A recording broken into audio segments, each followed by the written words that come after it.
Hello guys, അപ്പോൾ എല്ലാവർക്കും പുതിയൊരു വീഡിയോയിലേക്ക് സ്വാഗതം. അപ്പോൾ ഇന്നത്തെ വീഡിയോ വേറെ ഒന്നുമല്ല, നമ്മൾ മെറ്റീരിയൽ എടുക്കുന്നത് എവിടെ നിന്നാണെന്നും എങ്ങനെയാണ് തയ്ക്കുന്നതെന്നും എങ്ങനെയാണ് ഓർഡർ പിടിക്കുന്നത് എല്ലാം പറഞ്ഞു.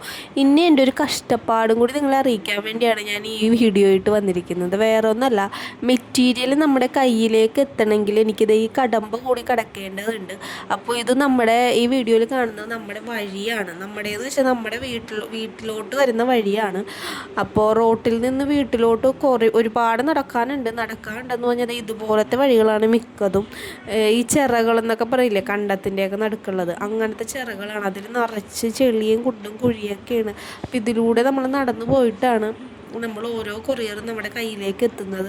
അത് സ്റ്റിച്ച് ചെയ്ത് നമ്മൾ തിരിച്ചെത്തിക്കുന്നത് ഈ വഴിയിലൂടെ തന്നെ പോയിട്ടാണ്. നമുക്ക് വേറെ വഴികളൊന്നുമില്ല.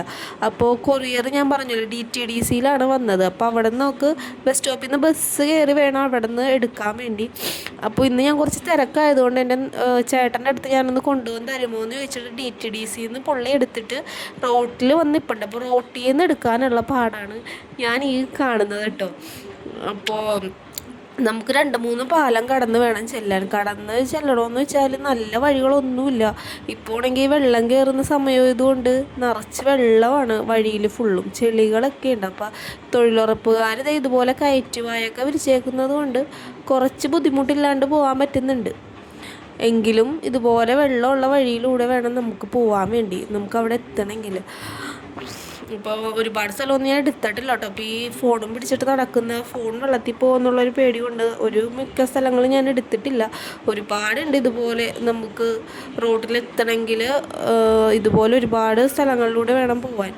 അപ്പോൾ ഞാനതൊരു പരാതിയായിട്ടൊന്നും പറയണില്ല, ഞാൻ എൻ്റെ അവസ്ഥ പറഞ്ഞാണ്. കാരണം ഇങ്ങനൊരവസ്ഥയിൽ നിന്നാണ് ഞാനിപ്പോൾ ഇവിടം വരെ എത്തിയെന്നൊക്കെ ഞാൻ പറയുന്നത്. ശരിക്കും എനിക്ക് ഇതിൽ നിന്ന് വരുമാനം കിട്ടിയത് കൊണ്ട് തന്നെയാണ് ഞാൻ ഇവിടം വരെയെങ്കിലും എത്തിയെന്ന് പറയുന്നത്. നമ്മുടെ സാഹചര്യങ്ങളും ഭയങ്കര മോശമായിട്ട് നമ്മളത് നോക്കി നിൽക്കാണ്ട് നമ്മൾ മുന്നോട്ട് പോയാൽ തന്നെ നമുക്ക് വിജയിക്കാൻ പറ്റുള്ളൂ. ഇപ്പോൾ ഇതിലും ചിലപ്പോൾ റോഡ് ഫ്രണ്ടിൽ വരെയുള്ള ആൾക്കാർ പോലും ഒന്നും ചെയ്യാണ്ട് വീട്ടിലിരിക്കുന്നുണ്ട്. എന്ത് ചെയ്യും എന്ന് ആലോചിച്ച് എങ്ങനെയാണ് ചെയ്യേണ്ടതെന്നുള്ള സ്റ്റാർട്ടിങ് ഇത് കിട്ടാണ്ടൊക്കെ ഇരിക്കുന്ന ഒരുപാട് ആൾക്കാരുണ്ട്. അപ്പോൾ എനിക്ക് പറയാനുള്ളത് ടൈം ഇന്ന് പോയാൽ പിന്നെ നമുക്ക് ഒരിക്കലും ഇത് കിട്ടില്ല.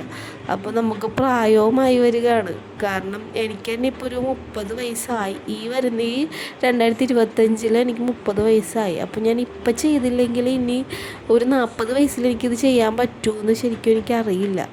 അപ്പോൾ അതാണ് ഞാൻ സമയം ഒരുപാട് വൈകിയെങ്കിലും പെട്ടെന്ന് ചെയ്യാമെന്ന് വിചാരിച്ച് ഇതിലോട്ട് തന്നെ ഇറങ്ങിയത്.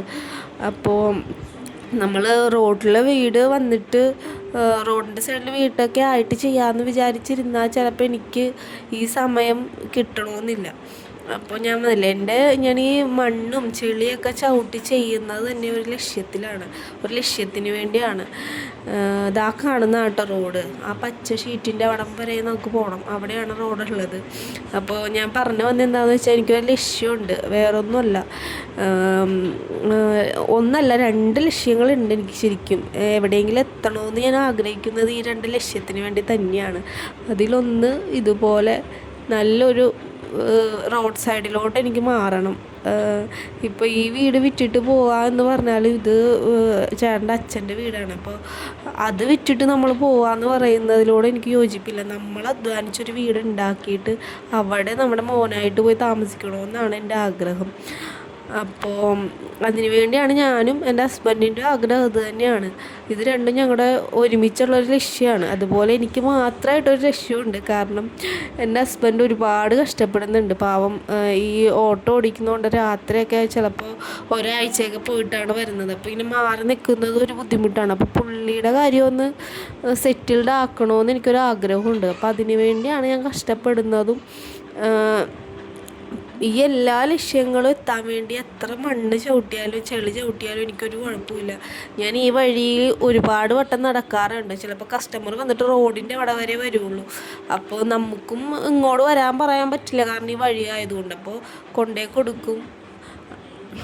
അപ്പോൾ നമ്മൾ കൊറിയർ ചേട്ടനെ കൊണ്ടുവന്ന് തന്നിട്ട് നമ്മളത് വാങ്ങിച്ചിട്ട് നമ്മൾ വേറൊരു സ്ഥലത്ത് പോയി കടയിൽ. അപ്പോൾ ഇവിടെ നിന്നും കുറച്ച് ദൂരം പോകണം കടയിലോട്ട്. ഈ റോട്ടിൽ നിന്ന് മെയിൻ റോഡിലോട്ട് പോകണമെങ്കിൽ കുറച്ചും കൂടി നടക്കണം. അപ്പോൾ അവിടെ നമ്മൾ കടയിൽ പോയിട്ട് നമ്മൾ തിരിച്ച് വരികയാണ്. കൊറിയർ കൊടുത്തിട്ട് നമ്മൾ ഇനി ഇതേ വഴി തിരിച്ച് വീട്ടിലെത്തണം, എങ്കിലേ ഈ കൊറിയർ നമ്മുടെ കയ്യിൽ കിട്ടുള്ളൂ. അപ്പോൾ കുറച്ച് പണിവെട്ടൊക്കെയാണ് ഞാൻ ഇതെടുത്ത് ഈ ചെളിയൊക്കെ ചവിട്ടി വീട്ടിലെത്തിച്ചത്. അപ്പോൾ ഞാൻ പറഞ്ഞത് കസ്റ്റമർ വരുന്നതും റോഡിലാണ്. അപ്പോൾ നമ്മൾ 2-3 വട്ടം ഞാൻ നടക്കാറുണ്ട്. കൊച്ചിനെ അംഗനവാടി കൊണ്ടുപോകുന്നതൊക്കെ ഈ വഴി തന്നെയാണ്.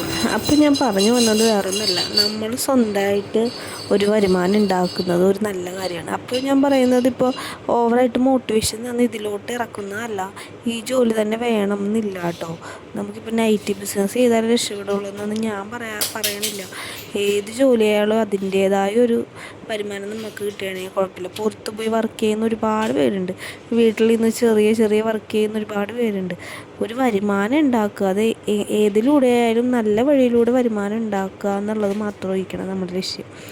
അപ്പോൾ എൻ്റെ ലക്ഷ്യം ഞാൻ പറഞ്ഞില്ലേ, ഫാമിലിയായിട്ട് വേറൊരു സ്ഥലത്തേക്ക് പോകണം എന്നുള്ളതാണ് എൻ്റെ ഒരു ലക്ഷ്യം. ഒരു റോഡ് സൈഡിലൊരു കുഞ്ഞു വീട്.